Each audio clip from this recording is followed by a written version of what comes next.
Welcome to the Planet B podcast, where truth, transformation, and faith converge. Join us as we flip the script on ecological despair, guided by Dr. Sailesh Rao's vision for a compassionate, rewilded vegan world. Let's begin the journey to the greatest transformation in human history. Hi, everyone, and welcome to episode 22 of the Planet B podcast, the self-transformation. Dr. Rao, thanks for being back once again. Well, thank you for hosting this. It's a pleasure. It's a pleasure. So please, if you don't mind, let's start with the opening quote. Yeah, the opening quote is by the former president or director of the World Health Organization, Dr. Margaret Chan. And she said, "A healthy planet and healthy people are two sides of the same coin." Basically, self-healing and planetary healing are tied together.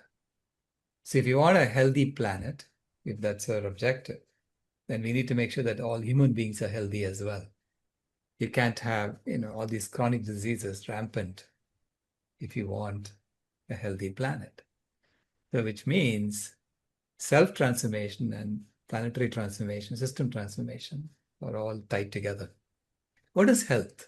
Health just means that you are completely in alignment with nature, both not only physically whole, but also mentally, emotionally, and spiritually healthy.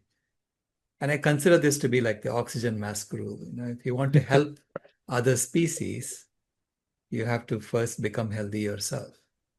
So you have to put on your own oxygen mask first before helping others. Wow. So that goes into my first question, or really it's a statement that comes from your book. And what you say is sick people are not going to care about a sick planet. And conversely, a sick planet creates more sick people. Correct. Yeah. It's a cycle, no? When we allow sickness and when we promote sickness in the system, which, as we discussed earlier, the system promotes diseases. It deliberately, addicts people into compulsive behaviors. That's not good for them. When you do that, you create a sick planet and vice versa. So a sick planet creates sicker people. So you create this feedback loop that's going in the wrong direction of more and more sickness. So we have to now reverse that and create an upward spiral of healthy people and a healthier planet. And it starts with healthy people. So personally, you have to become healthier. So I've started working on myself first. You can't be working on healing the planet if you're not healthy. So we each have to become responsible for our own physical, mental, emotional, and spiritual health. So you have to take responsibility for that and say, okay, I am going to become healthy. And only then will I be able to help others become healthy. So I started off by looking at, okay, what are the risky behaviors that have been encouraged in the system? And fortunately, the American College of Lifestyle Medicine had already listed these 8 risky behaviors that are responsible for 15 chronic diseases and 90% of the healthcare costs. And these 8 risky behaviors are the poor diet, physical inactivity, that's basically lack of exercise. And then third is smoking. So they are listed in order of importance. And Dr. McDougall told me that poor diet is responsible for at least half of the costs. If you assign responsibility to each individual factor, he would put more than half the cost coming from poor diet. Because the standard American diet is being promoted everywhere in the world. And the standard American diet, the SAD diet, is a diet that promotes sickness in people. And Americans are being exploited, right, by the system.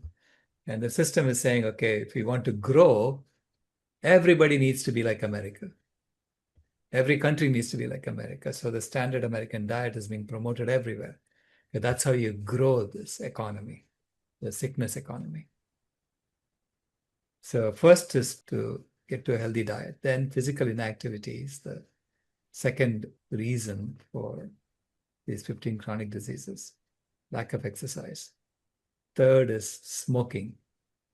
Fourth is lack of health screening. So people don't go to the doctor, you know. Then fifth is poor stress management. It's because people are anxious all the time and their anxiety is promoted. It's actually stoked through social media also. You create more and more anxiety, tell you you're not good enough. It's done systematically. So it's poor stress management is the fifth risky behavior. And the sixth is insufficient sleep. People don't sleep well, Mm. and that's causing these chronic diseases. Then seventh is poor standard of care. Even when you're sick and you go to a doctor, the doctor is not treating you for the right diseases. You're giving people all these drugs, and these drugs cause all kinds of side effects. It becomes like a toxic mess. So that poor standard of care is the seventh risky behavior. All right. That's responsible for 90% of the healthcare costs. And the last is excessive alcohol and drug consumption. That's the eighth risky behavior. Yeah. So when the American College of Lifestyle Medicine listed these 8 risky behaviors, why don't we just do the exact opposite, Right. right? And it turned out that it's similar to the 6 pillars of lifestyle medicine, what you get when you do the exact opposite. Where are those 6 pillars from? The American College of Lifestyle Medicine has the 6 pillars of lifestyle medicine. First Okay. is nutrition. So everyone should get proper nutrition. Second is physical activity. The third is stress management. So knowing how to deal with stress. Fourth is restorative sleep. And then fifth is social connection, what they call social connection, which is having a good community support. And sixth is avoidance of risky substances. All right. So these are the 6 pillars of lifestyle medicine. And lifestyle medicine doctors are trained to help their patients, manage these 6 pillars. But it turns out that if you take the 8 risky behaviors and do the exact opposite, you get not only the 6 pillars, you get 2 additional pillars. You get from poor diet to healthy diet. So that's the nutrition pillar. So let's go through these one by one, and you can kind of explain what they look like on planet B. So if you don't mind, let's begin with that number one. So number one Right. is going away from poor diet to what you call the food healer's diet. Correct. Yeah. So I call it the food healer's diet because it's a whole food plant-based meals that are nutritionally balanced. So in food healers, we talk about making sure that every meal has an adequate amount of greens, vegetables, and beans, and legumes, and grains, and spices. So this way you cover all the nutritional needs. It should be a complete meal, having like a rainbow in each meal. When something tastes good, I mean, people think it's maybe from oil or, people are addicted to cheese and animal meat, but what really makes us feel satiated when we're eating these, delicious whole food plant-based meals?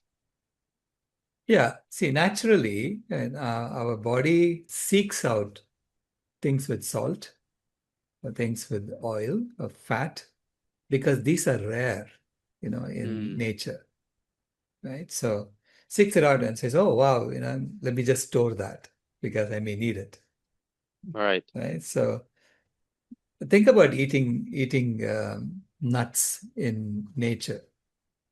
Like if you have to eat a walnut, you have to first break the shell Yeah, and then eat the inside. So how many walnuts could you possibly eat?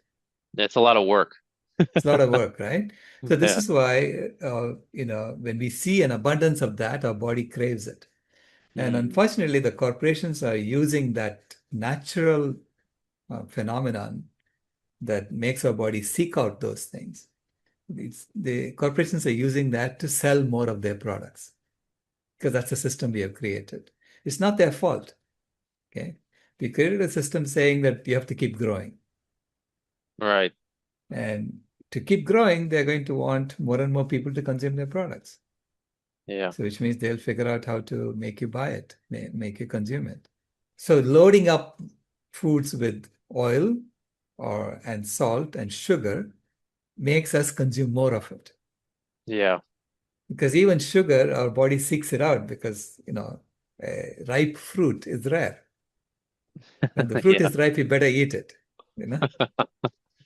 right? So in nature. So this is Yeah. why, we have that in our systems. We get satiated from a taste perspective when we exercise every part of our tongue. Hmm. So you have to have a combination of sweet, sour, astringent, all of the taste, like even a little bit of bitter. So we normally go seek out a little bit of bitter vegetables and eat them, bitter gourd, Hmm. and eat them. And the idea there is that you have to have that variety of taste in order to get the balanced nutrition in your body. But we are satiated in our stomach when we fill our stomach with fiber mostly. You look at how much food you can eat in terms of volume. So our stomach says it's full when it's full in volume, Hmm. right? Now, if you eat oil, fatty substances, a lot of that, then when you fill your stomach, you would have eaten a whole lot more calories than you really will be using. And that excess calories in the form of fat gets stored. So when you eat food without fiber, fiber has no calories whatsoever. It's basically food for your bacteria in your stomach. Hmm. Okay. So it keeps your gut microbiome healthy, which is why you have to eat fiber. And since fiber has no calories, it has volume and it fills up your stomach without increasing the total amount of calories you're eating. Right. This is why when you eat vegetables and fruits, you don't put on weight. Like you put on weight with fat. But if you eat a lot of sugar, that sugar has a lot of calories, so that then all the fat can be stored. Hmm. So this is why when we eat processed foods with a lot of sugar, you put on weight. And you think it's the sugar that's caused the weight, but it's not the sugar. It's only the fat that you store. Right. And that's why it's important when we even transition to a fully vegan diet that we're focused on the whole food, plant-based Correct. foods. Correct. Yeah. Whole foods, plant-based, and lots of vegetables and greens and fruits so that you fill up your stomach with fiber. Yeah. That's wonderful. So let's go on to number two. So number two is moving away from physical inactivity and moving towards regular exercise or yoga asanas. Right. Yeah. So it turns out that we have slow movements. That's when we exercise our body better. Hmm. Okay. It doesn't have to be really rapid movements. So slow movements like yogasana is go through these different poses. So I normally do a sun salutation every morning, which is 10 different poses that exercise. They basically compress and expand every part of your body. So Good way to you're start. exercising. You're basically exercising all your joints and all your Hmm. muscles. Right? Yeah. And then I do 10 sets of those poses. And then I hold one pose for 6 minutes, which is the plank pose. Hmm. Okay. And that builds the core muscles in my body. So I noticed that it not only builds the core strength physically, it also builds the core strength mentally, emotionally, and spiritually. Hmm. Right? Because holding a position for 6 minutes, it's mental torture. Okay. So Especially which the means last 2 minutes, right? The last 2 minutes. right. Because your mind is saying, why do you have to keep doing this? And I say, no, you do it because I am your boss, not the other way around. Yeah, because the funny thing is though, if you let that mind be your boss, then the sugar and the nuts and all that stuff, Right. you're eating that too. Correct. Yeah. Oh So dear. it's good exercise, when you hold a same pose for a long time. It's good mental exercise as well to tell your mind that you are the servant of the heart, not the other way Mhm. around. That's beautiful. Okay? Yeah. right? So it builds that mental strength, and also it builds the emotional core Yeah, because you're able to maintain equanimity going through that every day. that's Right? wonderful. Yeah. So that's the second thing. Physical activity has to be done on a regular basis. So I spend 12 minutes doing that every day. So 6 minutes for my 10 sets of sun salutations and 6 minutes for the plank pose. That's wonderful because it's not long. You get it done at the beginning of your day so you can kind of check it off, and then I think it puts you in a good mind state for the rest of your day as well. Absolutely. Yeah, absolutely. Wonderful. So let's move on to number three. So number three is let's not smoke, moving away Right. from smoking and moving to conscious breathing in pranayama. Yeah. Pranayama is slow breathing. Again, it turns out that when you do things slowly, you're basically raising the awareness and you're being present in your body, right? So when I do the yoga, I take slow breaths for every pose.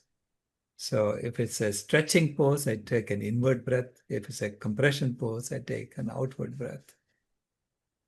Right? So this way, the 10 poses are accompanied by slow breathing, Hmm. right? And pranayama, it turns out this slow breathing, so conscious breathing, is a way to also raise your energy levels Hmm. in your body. Because you'll notice when you breathe slowly like that, that normally you take only shallow breaths. And conscious breathing brings you into the present, slows down everything around you. Hmm. So I suggest that's the opposite of smoking. And it is not there in the lifestyle pillars, the 6 pillars of lifestyle medicine, right? So that's the one addition that comes in when you take Yeah, which this, is a wonderful. do the opposite. Now, from the fourth one, which is lack of health screening, I say it is regular health routines is the opposite of that. Eat right, do the exercise on a regular basis. So I do 12 minutes a day, every day. Okay, do the conscious breathing on a regular basis. I also do meditation on a regular basis. So this way, when you have these regular habits, that's like a health check on a daily basis. How are you feeling? Right. Okay. And you'll observe in anything in your body that is not up to par. And if you need to go get it tested, you can do that.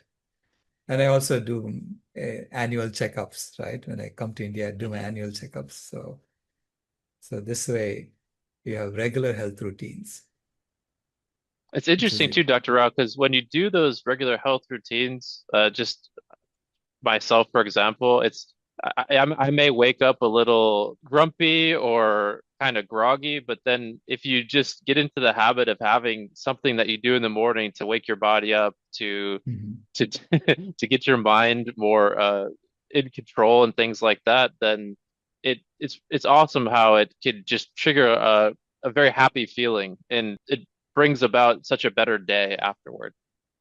Absolutely. It's like, brushing your teeth. I mean, Right. imagine Yeah. the first, how did they convince us to, everybody has to brush their teeth in the morning, right? Yeah. It's a regular routine we do. It's Yeah. similar to that. You think your mind is not more important than your teeth. Yeah. So true. So we Uh, have to do this regular routines to basically brush our mind and to tone our mhm. body. It's Yeah. not just your teeth. Yeah. So you need to do more than your teeth. Yeah. So, and it's not that long, right? So I'm saying it's like 12 minutes for me. I'm sure, other people have come up with shorter routines. Whatever Mm, routines they are, stick to them so that you yeah. do them on a regular basis. And Yeah. each one of us will find our own niche. That's what is the right thing to do. Yeah. So And that that's that the goes fourth right in, one. yeah, Yeah. that goes right into number five because it's when we do those routines, we move away from poor stress management and then to meditation and awareness in what you call Right. Yeah. dhyana. Is that how you pronounce it? Dhyana? Dhyana. Dhyana. Yeah. Dhyana. Yeah. So it's basically, it is meditation on a regular basis, being aware of yourself, aware of Mm, your role, aware of what you have to do during the day. that's Okay. wonderful. And come into a positive frame of mind. So you're always looking ahead for the well-being of all life. So without a positive frame of mind, you cannot execute. So true. Yeah. Right. So that's that. And number 5 is meditation and awareness. It's the opposite of poor stress management. Can you talk a little bit more about that positive mindset? It's so important because if you do those first four, it builds up into that positive Correct. mindset for the Yeah. day. And why is that so important for us? Well, whatever you focus on, however you project your presence in the world, gets amplified. Right. Okay.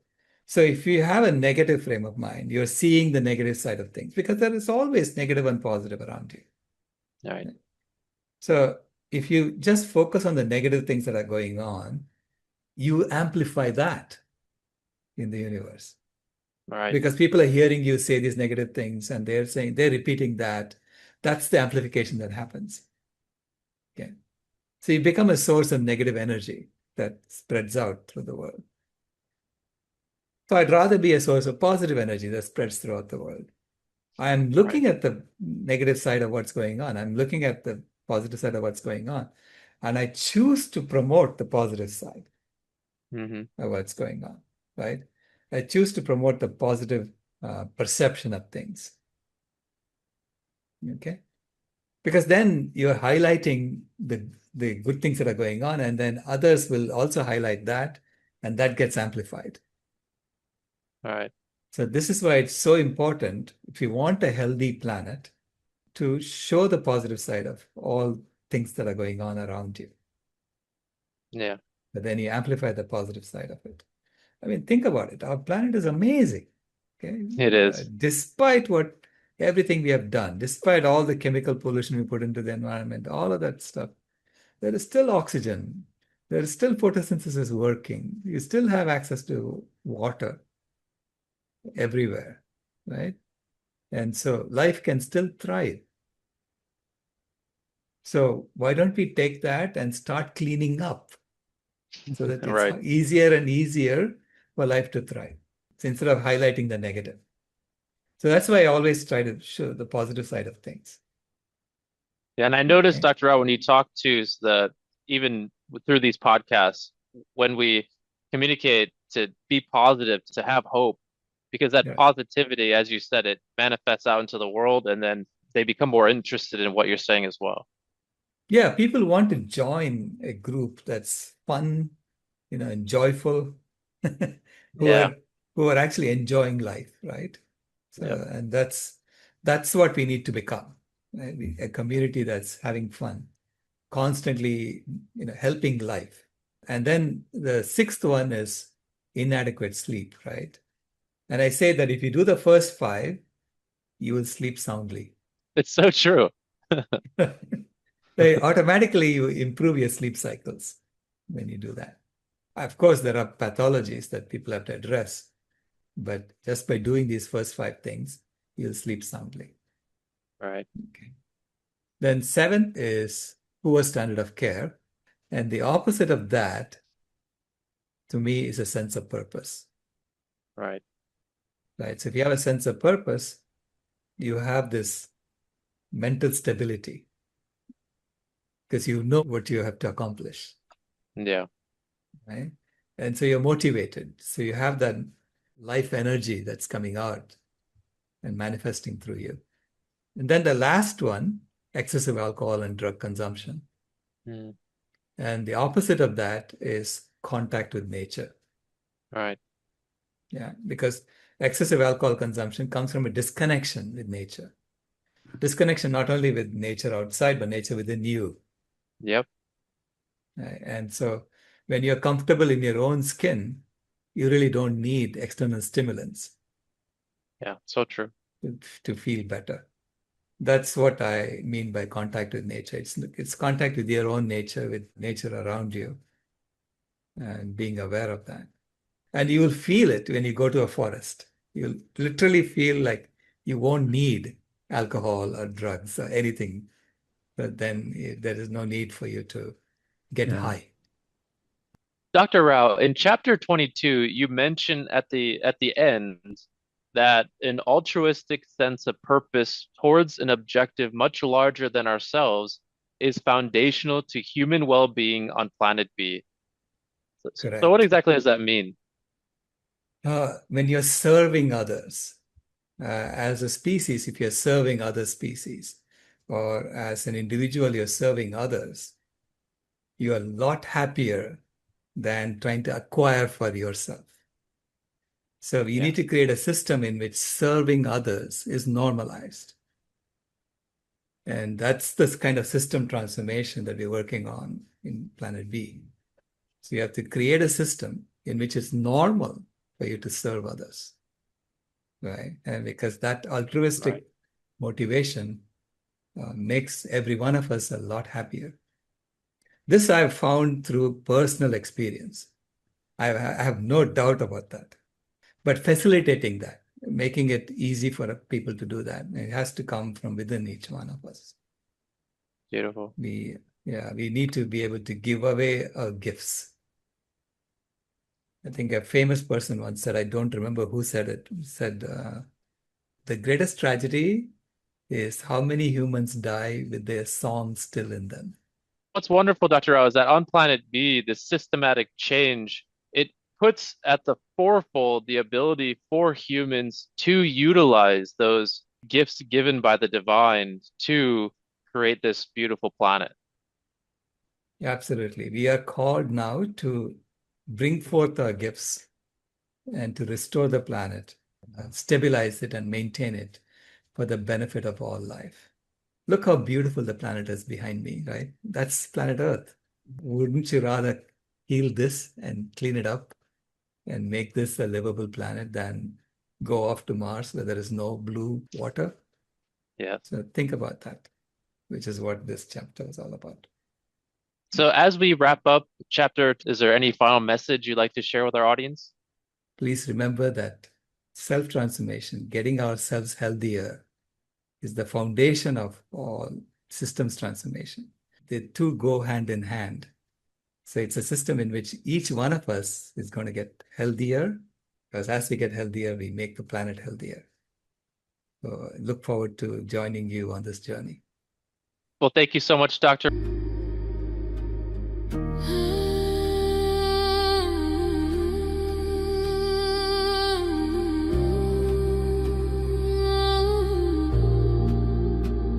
The house is burning, but we're still sitting in the glow. Phones charged, lights on, pretending we don't know. But the forest is silent, the river's running low, and the flame on our plates is the strongest fire we throw. Put out the fire, put out the fire. Echoes and rise, this is your hour. 7 boundaries broken, the earth pushed past the line. Climate, land, species, fresh water, chemicals, nutrients, oceans in decline. Not danger, disaster in real time. Put out the fire, ooh, put out the fire. Metafudians rise, this is your power. And here in India, one truth stands the same. Milk is not just milk, dairy feeds the flame. Cows and methane, fields and forests turn to grain. Politics, culture, carbon, all wired to the same chain. Every cup of curd is heat in the air, every block of butter is a forest repair. It's not a small habit, it's a planetary affair. Put out the fire, put out the fire. Echoes and rise, this is our hour. Energy fixes half the hurt, Dr. Rao made that clear. But food fixes the other half, the half that's burning here. Change the plate, change the land, change the future's atmosphere. Put out the fire, put out the fire. Metafoodians unite, this is your choir. Every millet, every fruit, every sapseed, every bean is water on the wildfire of a world we've never seen. Every oil-free bite is a river turning clean. This is not perfection, it's direction. Not pressure, but protection. A week of choices can cool a generation. A company's courage can ignite a nation. Put out the fire, ooh, put out the fire. Echoes and rise, this is your hour. Metafoodians unite, Metafoodians ignite, sharing love in the meta zone, light in the